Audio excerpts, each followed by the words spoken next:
আমি যদি একটা ভিডিও বানাই সেখানে কইলাম আমি লা ইলাহা ইল্লাল্লাহ, কারণ এই কথাটা আল্লাহর যে গোলামেরা শুনছে তাগো সোয়াব, আমি গোলামে যে বলছি আমারও সোয়াব, এবং আমার কথা হুইনা হুইনা যারা যারা উচ্চারণ করছে তাগুর থেকেও আমার কাছে সোয়াব আতাহে।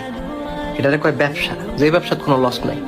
তোমরা এই সকল ব্যবসা করতে পারো, তোমরা এগুলো ভিডিও বানাবা, এই সকল ভিডিও বানায়া ফেসবুক, ইনস্টাগ্রাম, টিকটক, ইউটিউব যে না মন চাই দিয়া দাও, দিতে থাও। ওই গান বাজায় নাচানাচি করিস না, এডি ভাল লাগে না, এডি দেখলে জিতুটে। এগুলো করে আউল ফাউল ফোলা ফাইন।